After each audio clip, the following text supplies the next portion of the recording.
An Umno leader has told the government to not trivialize public sentiments on the new cabinet lineup and address it wisely. Meanwhile, Puad has reminded Adli of his previous pledge on the PTPTN. Stay tuned for this and more on KiniNews.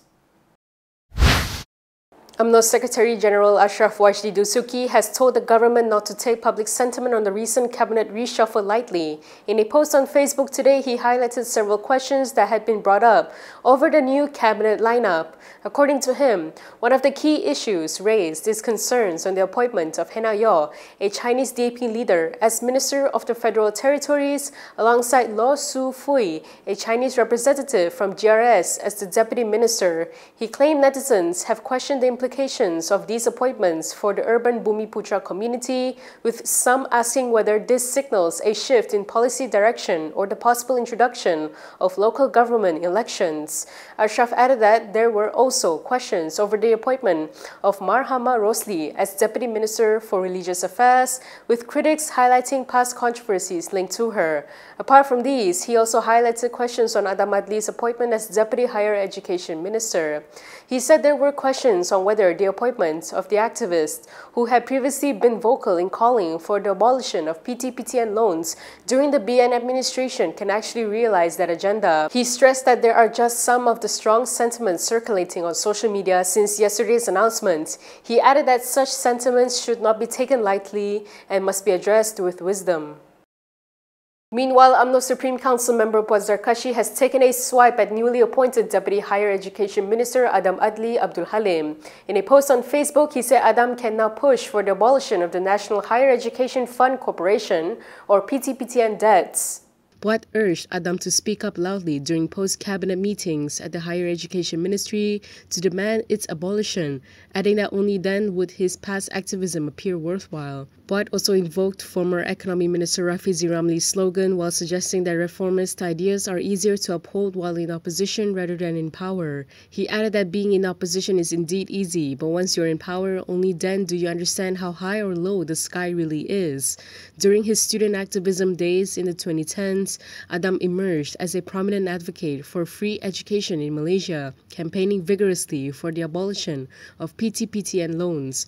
Through his involvement in large-scale protests, he consistently highlighted how students were saddled with excessive debt from an early age. He had also previously criticized the government's proposal to reimpose a travel ban on its loan defaulters.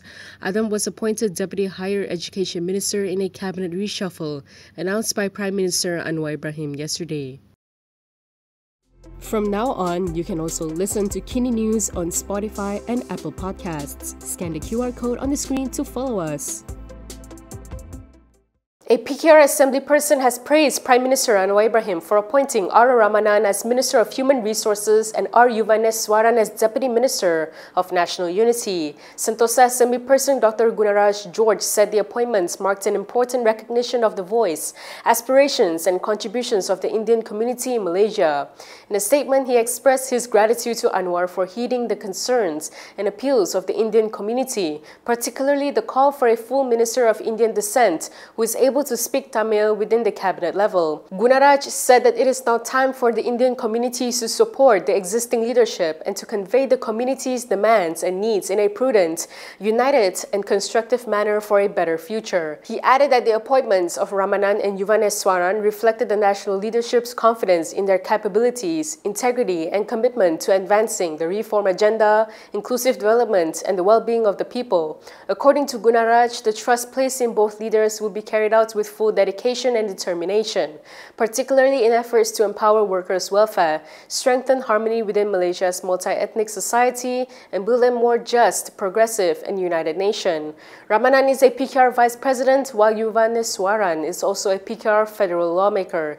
Yesterday, Ramanan pledged to serve with full dedication and commitment to fulfill the aspirations of Malaysians, including the Indian community, in line with the Madani Malaysia vision.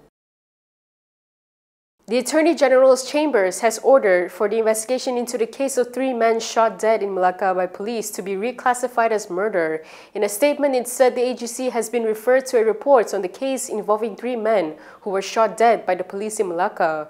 It added that based on the briefing and recommendations submitted, the AGC agrees and has directed that the investigation be reclassified under Section 302 of the Penal Code for murder. It said that the Chamber's preliminary review found that several further actions still need to be taken by the police to complete the investigation before any final decision can be made. On November 24th, the police shot and killed the men aged between 24 and 29 after one of them allegedly used a machete to attack a police officer in an oil palm plantation in Durian Tunggal. Malacca Police Chief Zulkair Mukhtar defended his team's actions, alleging that the incident caused a corporal in his early 30s to suffer severe injuries to his left arm. However, lawyers representing the men's families rejected the police's version of events.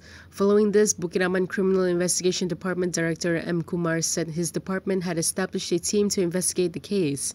He said the team would take over the investigation, including the police reports lodged by the victims' family members. If you like the stories we produce, consider supporting us by subscribing to Malaysia Kini. Click the link in the description below or scan the QR code on your screen to subscribe. Albert Tay's lawyer has renewed calls for authorities to release video recordings of a raid carried out at his client's home in Puchong, Selangor last month. Lawyer Mahjot Singh said allegations that police have yet to find evidence of MACC officers pointing firearms at Tay and his wife, Lee Pei Ri, during the raid could be swiftly addressed by making the footage public. He said the issue could be resolved conclusively by releasing the recordings to the Malaysian public, who have a right to know what transpired during the operation. Mahjot added that there was no legitimate justification for withholding the footage while issuing public statements that cast doubt on the complaint. He also criticized remarks made by Selangor Police Chief Shazali Kaha on December 15th, describing them as premature and unjustified. Mahjot noted that key witnesses to the raid, including Lee, her mother, and a domestic helper, only had their statements recorded yesterday.